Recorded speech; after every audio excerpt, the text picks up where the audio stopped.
Hello and welcome to the program. The Senate has urged the Federal Inland Revenue Service to suspend the tax waivers being largely abused and substitute it with a rebating system. This comes after the Senate's Committee on Finance questioned the 17 trillion naira loss incurred by the country on tax waivers within the last 5 years. The Senate's objection to the allegedly abused tax waivers came to the fore during the 2024 budget presentation of FIRS to its Committee on Finance. In his remarks at the budget presentation session, the chairman of the committee, Senator Sani Musa of the APC Niger East, told the FIRS chairman that tax waivers abuse, which has cost the country 17 trillion naira loss within the last 5 years, should be suspended and substituted with a rebating system.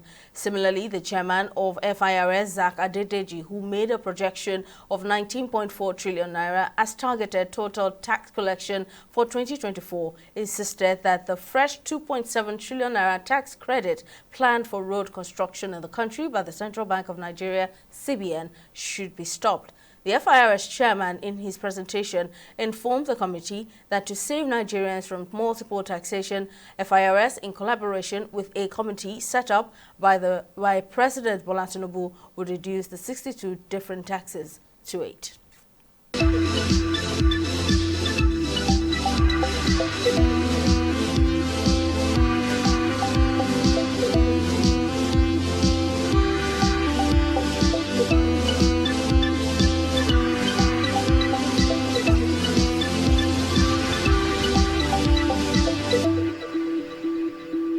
And in company news, Dangote Cement PLC and MTN Nigeria PLC have recorded a combined loss of about 1.878 trillion naira as the domestic bourse came under selling pressure.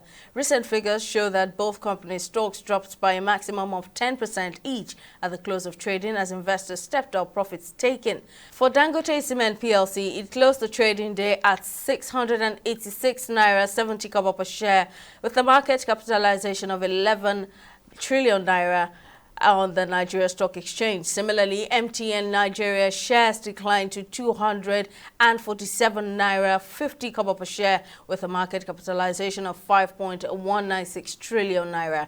Market analysts attributed the development to investors taking profits after a significant bullish rally that has been witnessed in recent times. We'll take a break here. The program will return shortly. Do stay with us.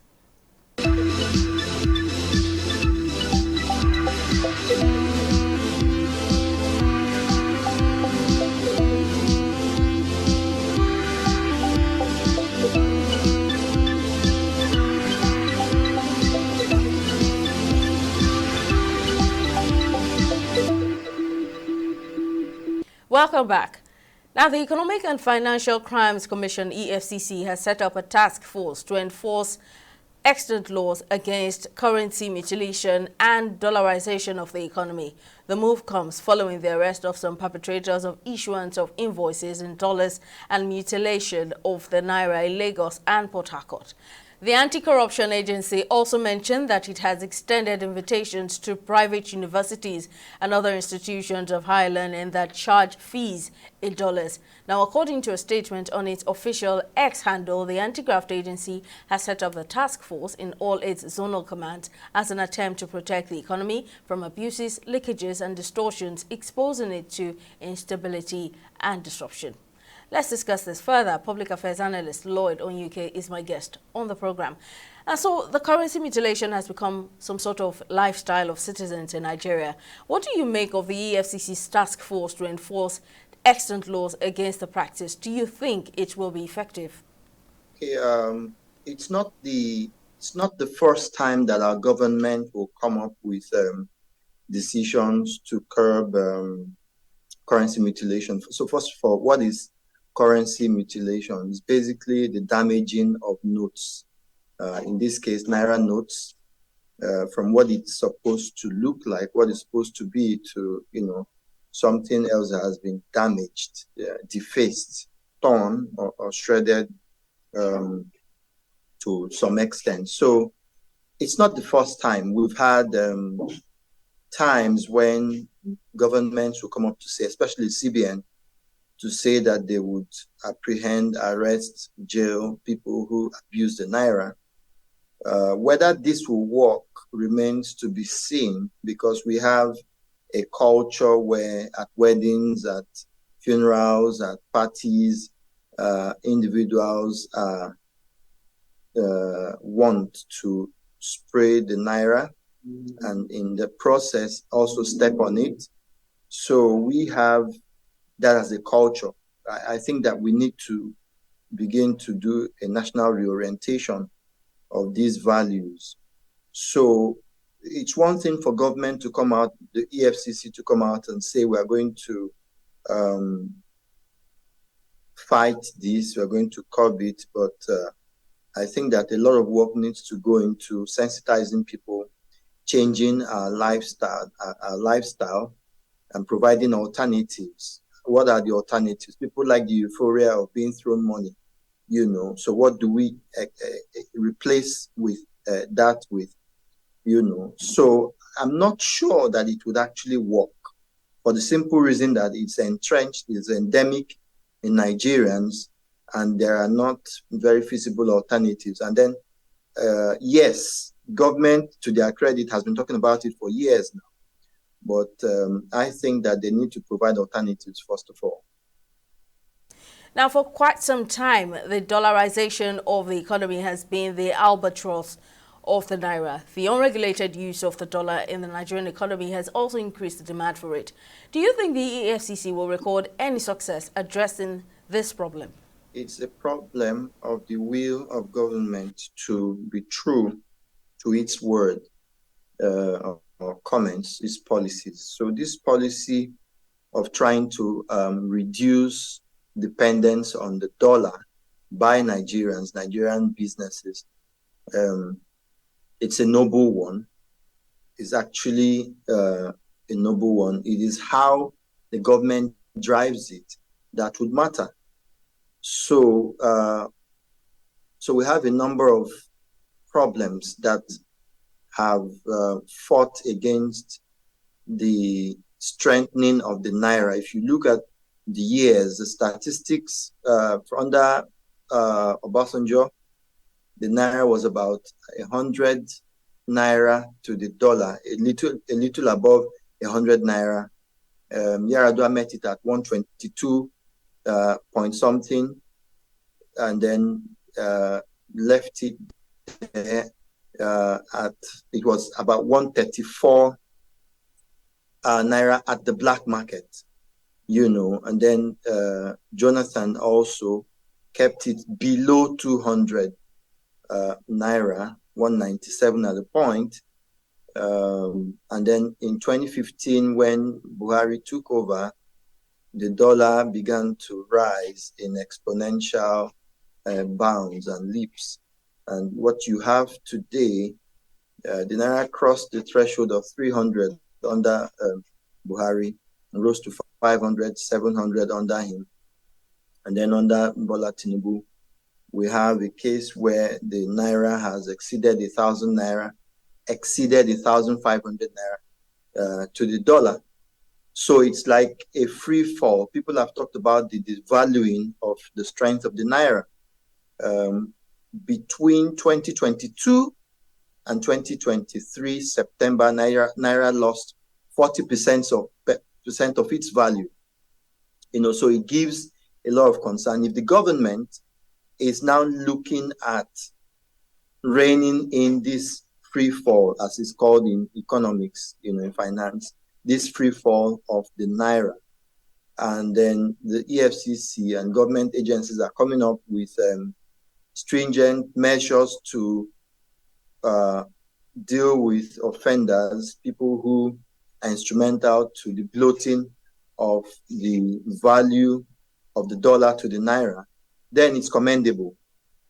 But how far the government can drive this is always what we find a bit unsettling. Because, for example, some of the major perpetrators of this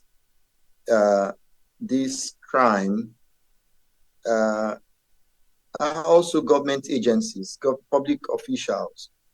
We know of how during the political party primaries, of the major political parties in Nigeria, we know of how the delegates were paid in dollars. It was not a hidden matter. You could do your research on simple Google and see, and then if you were present at those grounds of the rallies, you know that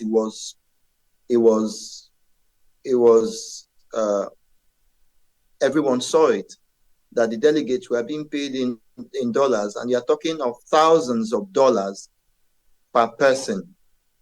So if the government is saying now that they want to curb the use of the dollar as payment for local transactions, then it's like somebody pointing a finger at others, and whereas 4 fingers are pointing right back at him. So has that culture of using dollar excessively to pay politicians, has it been curbed? Has it stopped? So if the EFCC wants to really do due diligence to deal with this, then it has to begin with the government itself, to ensure that, for example, when contractors are being paid, I understand that there are terms and conditions of international payment, but when contractors who work in Nigeria, who do construction, who do, pipeline work, and who do all other kinds of multinational transactions, there should be an agreement that they should be paid in Naira.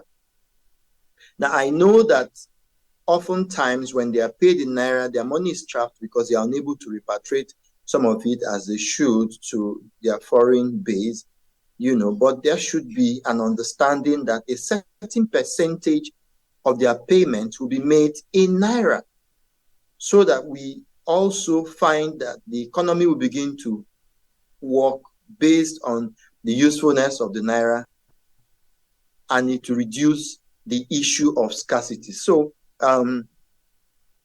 it's workable. The EFCC is capable of reining in the excessive use of dollars for local payments, but it has to come clean. It has to determine not to mind whose axe is God. It has to, be like the blind woman of justice, who doesn't pay particular attention to who you are or what you are, but looks at the facts and looks at the evidences that are presented per case. So yes, it's commendable if the FCC will truly pursue after those who offend using the Naira, the dollar, as local payment for transactions.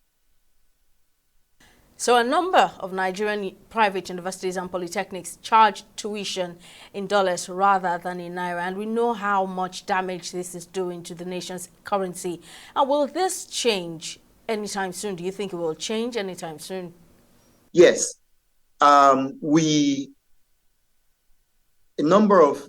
It's actually, shall I say, pathetic that a number of polytechnics, schools, local schools in Nigeria, even with international connections, have to depend on payments in dollars, demand payments in dollars here in Nigeria. It's not proper, and I think that it's all engineered towards heightening the problem of scarcity of the dollar. Even if we have surplus dollars in circulation, what it means is that we are actually jeopardizing the chances of the Naira becoming a viable currency. As it is today, the Naira ranks 43 in position in terms of currencies that have strength, 43 position, and it's worrisome. And it's all of this. Simple economics will tell you that scarcity is a constant problem that needs resolution and solving. And if any economy or any household is able to deal with, or any business is able to deal with the issue of scarcity of resources, such that you have a source that mitigates the effects of scarcity, then you are well on your way to solving problems before you. So there's scarcity of dollar today because of demand for the dollar within the space of Nigeria. And it shouldn't be so. If schools are demanding for payment in dollars, it's a problem of weak regulation. The CBN and its sister agencies that are supposed to regulate the use of currency in Nigeria have been sleeping. Otherwise, it should not be said that local companies, whether they have international affiliates or not, will be demanding payments in dollars. It stifles the ability of the naira to grow and to become buoyant. So I think that it's good that the EFCC wants to go after these schools. But then again, there is a problem.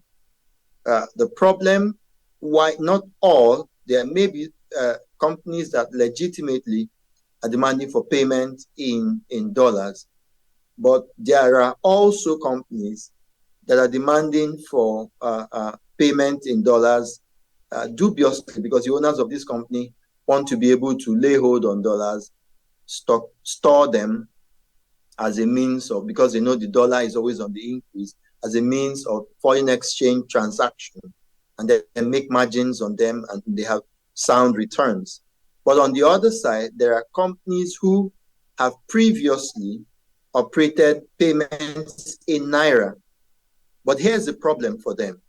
When they are paid in naira and they have to return funds, say telecommunication companies, schools with international affiliation, they need to return funds overseas, the companies, their upline, the companies that have established them.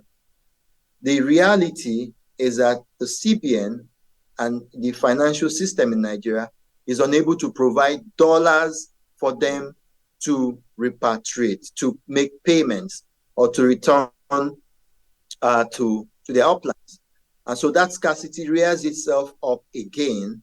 And you see that these companies are unable to lay hold on the dollars, the same way that local businessmen, local companies who are into international transactions are unable to get the dollar to make payments. Same way, parents who have their wards schooling overseas are unable to buy dollars, to get dollars to make payments.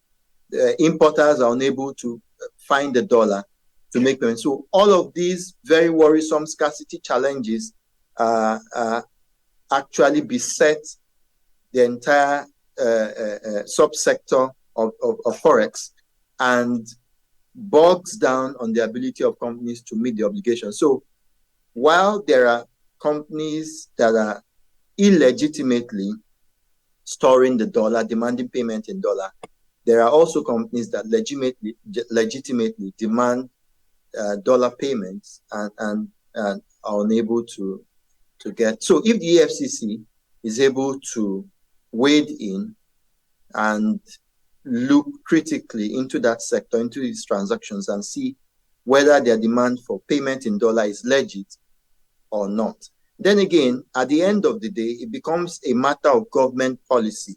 The government comes up with a policy to say no more payment in dollars for local companies. I think then the EFCC will have a strong footing to be able to pursue its policy. Finally, now let's discuss the announcement by the CBN Governor Olayemi Cardoso that Nigerians have spent over $98 billion on foreign education, healthcare and personal travels in 10 years. How do you think the CBN can stabilize the exchange rate amid dollar shortage, which is being worsened by this trend?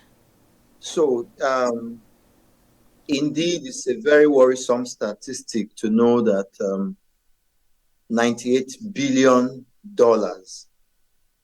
has been spent on medical tourism, on education, paying tuition overseas by Nigerians, by doing other such transactions that Nigerians pursue overseas, buying of houses and a number of other things. 98 billion, you actually can say $100 billion. When you translate it to naira, you are talking about serious trillions of Nigeria's money, wealth being frittered or being warehoused overseas because of our lifestyle. So it's worrisome. It's actually very disappointing that such whopping huge sum of money, rather than remain within the space of Nigeria to develop the economy, create jobs, these monies are overseas, doing the opposite of what it should do, doing actually what it should do in Nigeria. So the point to note is that for there to be a change, for there to reverse this trend, Nigeria must look within itself to review what it is that Nigerians spend this money on overseas.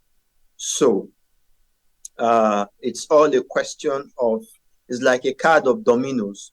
One, it's like a pack of cards falling, falls on one and the other tips the other one, and then the entire pack is falling flat. So one item, one point triggers the others.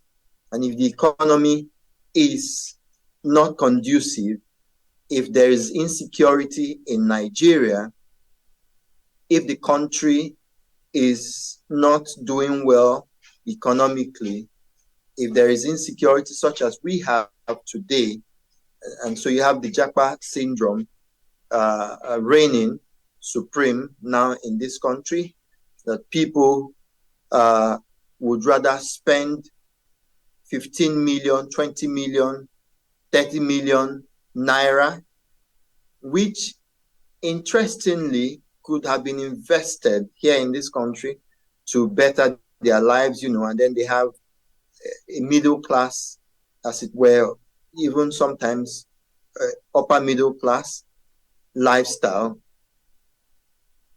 These persons rather spend that money to leave the shores of this country, to find greener pastures overseas.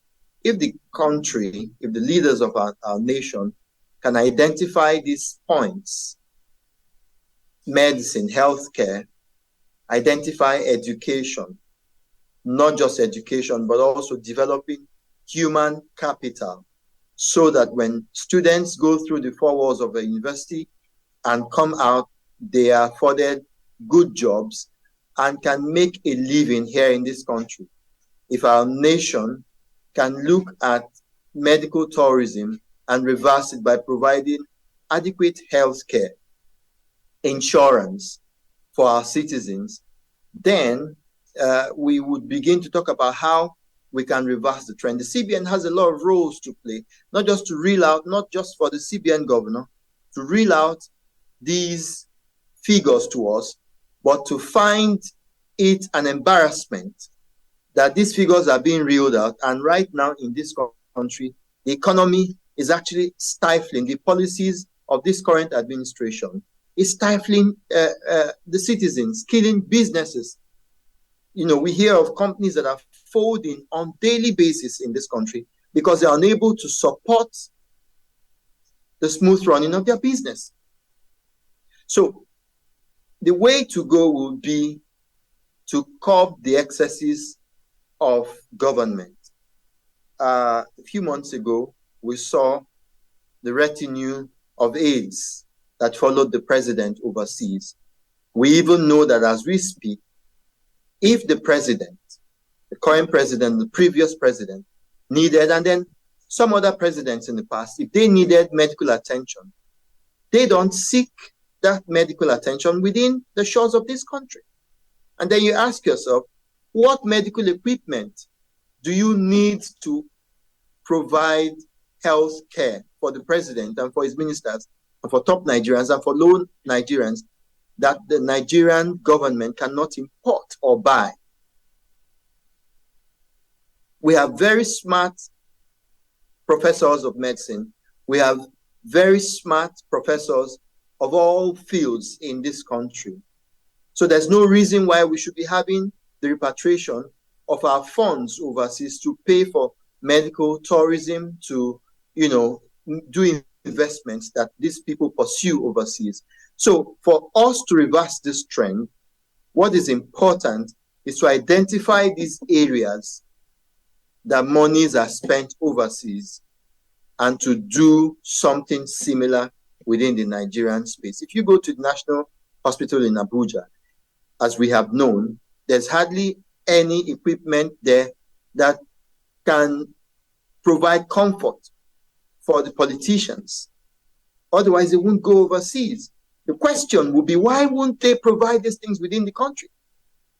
So 98 billion, 100 billion being spent for 10 years now running, it's a shame for our nation. And we should actually begin to look at ways to put an end to these embarrassing statistics that we see by developing human capital within Nigeria, by ensuring that our medical system, a healthcare system, is able to provide what Nigerians seek overseas, and our education also is top-notch. Mind you, one of the things that pushes Nigerians overseas spending money to school overseas is because after schooling, they hope to find jobs overseas. So if our economy is buoyant and is doing well, I think that we would have the figures and Nigerians can remain in Nigeria to work for Nigeria. Well, I believe the CBN clearly has its work cut out for it. Public affairs analyst Lloyd Onyeke, thank you for lending your thoughts. And that's all we have on this episode of the program. Thank you for watching. We'll see you again next time. Bye for now.